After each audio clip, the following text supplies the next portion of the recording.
palabras de lo que yo pude ver, porque a pesar de lo lejos que estaba, la podía ver perfectamente por dentro y por fuera.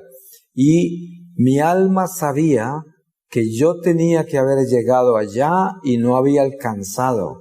Y eso me causó un dolor inmenso y miré a ver si podía irme a esa montaña. Pero me di cuenta que las dos montañas no estaban conectadas. Y en ese momento se agravó más todavía mi corazón. Y comencé a escuchar una voz que me habló. Y la voz venía de todas partes. Una voz llena de amor, de compasión, como jamás había sentido yo en mi vida. Era un amor tan grande, tan grande. Y a pesar de yo haber vivido 33 años en pecado mortal, alejado de Dios, y de haber adorado tantos dioses falsos, cuando yo escuché esa voz, yo sabía que esa era la voz de Dios. Muchas personas me preguntan, ¿y cómo sabe que esa es la voz de Dios? Pues la única respuesta que tengo yo es esta. Si Dios le habla a usted, le aseguro que no se va a equivocar de que es Él el que le habló. Es Él el que me habló, y además que Él me comienza a decir que me va a mostrar en el momento que yo comencé a alejarme de Él. Y me muestra al frente de una iglesia en Bogotá, recién llegado a mi pueblo. Llevaba 3 meses en Bogotá. Y estaba fuera de la iglesia y mirando hacia adentro de la iglesia por la nave derecha, veía una fila de personas esperando para la confesión. Y el Señor me muestra cómo yo en ese momento manejo una situación muy complicada, porque yo sentí una necesidad inmensa de entrarme a confesar. Todo el tiempo que yo viví en mi pueblo, la catequesis que yo recibí, la formación católica, me llevaba a confesarme una vez al mes, y lo hice desde la primera comunión. Pero estos 3 meses que llevaba en Bogotá ya no había vuelto a confesarme, ni había vuelto a la iglesia. Ya estaba así de rápido, me impactó toda esa cultura que encontré en Bogotá. Y entonces el Señor me muestra eso, y yo siento la necesidad de entrar, pero lo que hago es que cambio de idea y me voy. Y en ese momento me muestra Él que yo rechacé la iglesia. Rechacé el sacramento de la confesión, perdí el don de perdonar y rechacé a Dios, obviamente, y el demonio me tomó desde ese momento por 33 años. El Señor me mostró todo el camino por donde me llevó el espíritu del mal, y por cómo me vendió el mundo, cómo me sedujo, cómo me envolvió en todas estas glorias terrenales, y cómo cada vez me sumergía más en ellas, y cada vez yo me sumergía voluntariamente en ellas porque disfrutaba todo lo que me estaba entregando. Pero era muy doloroso verlo como el Señor me lo mostraba desde la luz, porque todo eso lo había vivido en las tinieblas, y al verlo con la luz de Dios era extraordinariamente doloroso, porque yo me sentía burlado, usado, me sentía totalmente torpe. ¿Cómo no vi? ¿Cómo no me di cuenta? Era algo bien complicado, y me llené de como de una culpa, una vergüenza inmensa por ese amor de Dios tan grande. Y sin embargo, Él me mantuvo en su misericordia y no me dejó hundir en mi miseria, en mi culpa. No me dejó hundir, me mantuvo ahí, en ese amor, con su voz, con ese amor que me daba al hablarme. Y me continuó hablando, me habló por mucho tiempo.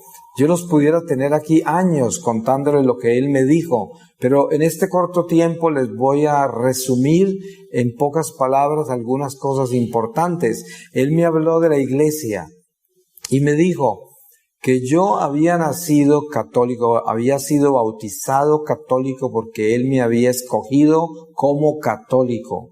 Y me dijo, la iglesia católica es mi iglesia, así, con una firmeza increíble. Y es la única iglesia. Y luego me muestra desde Abraham todo ese recorrido de los judíos preparando la encarnación de Jesús. Cuando yo les digo a ustedes, me muestra, les aseguro que sería imposible describirles cómo me muestra, porque yo estoy viendo toda una historia, pero no podría decir que vi como en una película, ni que me metí dentro de esa historia a caminar con ella, tampoco, solo que yo la vi, la entendí, me la mostró, y eso es lo mejor que les puedo compartir. El caso es que yo veo con claridad todas las luchas, las batallas, los sacrificios, las pruebas del pueblo judío, y me muestra él que son nuestros hermanos mayores y cómo nosotros somos judeo-cristianos. Y me muestra de que nosotros hoy somos lo que somos, este nuevo pueblo de Dios, de la nueva alianza que prepara la segunda venida del Señor, como resultado de todo el sacrificio de ese pueblo judío. Obviamente que todo es gracia de Dios, pero es algo que el Señor me está mostrando en todo lo que es esta economía humana de la humanidad. Y entonces me lleva a entender que nosotros como católicos somos instrumentos eucarísticos de reparación y somos responsables de la salvación de toda la humanidad entera. Porque la salvación no es solo para nosotros. Dios, Él me explica que todo ser que Él ha creado, lo ha creado para salvarse, para la salvación. Pero nosotros, así como los judíos, que era un pueblo pequeño comparado con la población mundial que habría en esa época, de todas maneras, ellos solitos trajeron la bendición más grande a la humanidad, que fue el Mesías. Y de la misma forma nosotros, que somos un pueblo relativamente pequeño comparado con todos los billones de gente que hay en este mundo, somos encargados de preparar esa segunda venida del Mesías, pero también de proveer esa reparación para la salvación de las almas que están con nosotros en este momento, en el recorrido que nos ha asignado el Señor, la responsabilidad que tenemos en la vida nuestra hoy, a nosotros que nos tocó vivir este momento. Y por eso Él me muestra que no hay una persona católica que tenga una vida insignificante. Por muy pequeña que usted crea que es su vida es inmensa. Si usted es un católico obediente, si usted es un católico que sigue exactamente lo que la Iglesia nos enseña, lo que el Señor nos dejó como enseñanza, como camino, como verdad, sus promesas de vida eterna, usted es un gigante ante las tinieblas, porque un católico que esté completamente en obediencia a Dios puede derrumbar gigantes del infierno por la Eucaristía.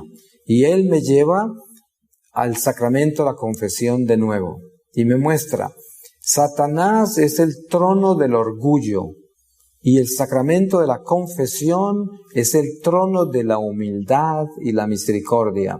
Y entonces me muestra que el dolor más grande que sufre el demonio es un pecador arrepentido.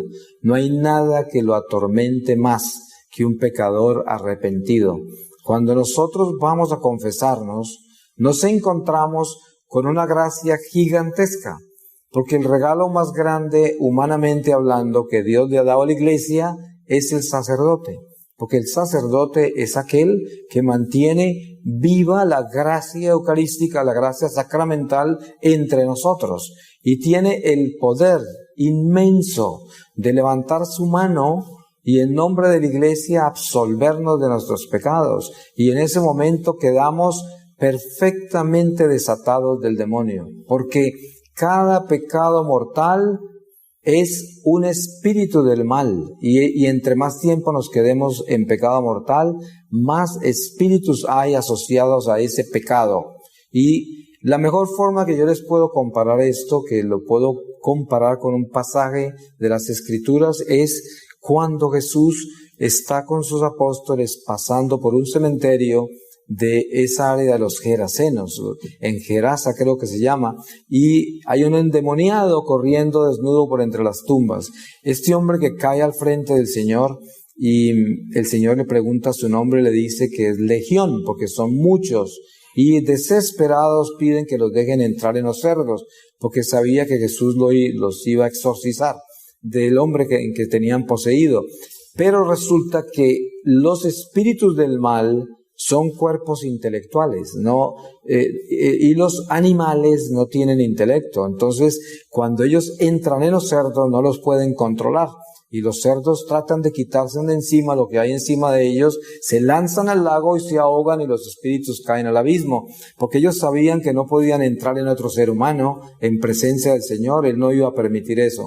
Y por eso desesperados hicieron eso. Pero lo que les quiero contar con eso es que la palabra dice que habían como 3,000, creo, 3,000 espíritus, eran 3,000 cerdos. Y obviamente que habían salido una legión de espíritus de ese hombre. Pues a esto les doy yo el testimonio de que esta es una realidad que yo vi en mi experiencia de la cantidad de espíritus que hay con nosotros. Cuando vamos a confesarnos, en el momento que el sacerdote nos absuelve, quedamos completamente desencadenados del mal, porque nadie tiene el poder de desencadenarnos del pecado que cometimos, sino la iglesia. Es la única que tiene autoridad. El demonio no le obedecerá a nadie más. Ustedes han visto el golpe más duro que el demonio le ha dado al cristianismo, y obviamente por culpa de los pecados de la iglesia misma, es el protestantismo. A esos pobres el demonio les robó los sacramentos, les robó la confesión, la Eucaristía, los dejó como un cristianismo híbrido, flotante, que no tiene raíces. Y es algo doloroso, porque si todos esos cristianos, que son varios millones, estuviesen en los sacramentos, el mal de este mundo sería mucho menor. Ese fue un ataque de Satanás para estos tiempos, para estos últimos tiempos. Y así es como entendemos la batalla del protestantismo. Entonces, el Señor, al mostrarme ese poder tan inmenso que hay en la confesión, me lleva a la Eucaristía. Y en la Eucaristía, me muestra la Eucaristía como el regalo más gigantesco que Dios le ha dado a la humanidad entera. Porque a pesar de nosotros ser los instrumentos eucarísticos, esta bendición es para toda la humanidad.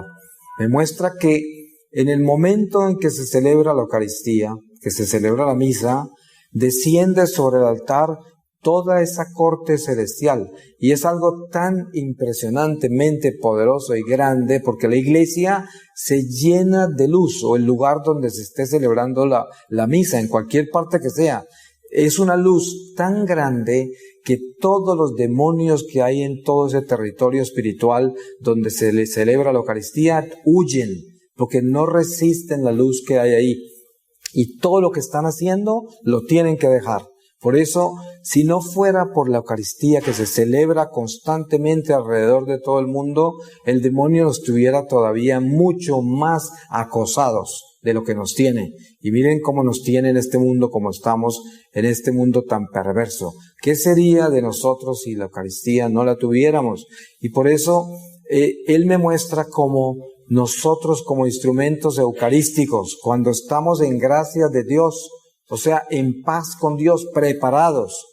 Yo les recuerdo lo que dice San Pablo, que dice: no te atrevas a acercarte al altar del Señor a comer de este pan, refiriéndose a la Eucaristía, si no estás preparado, porque te comes tu propia condenación.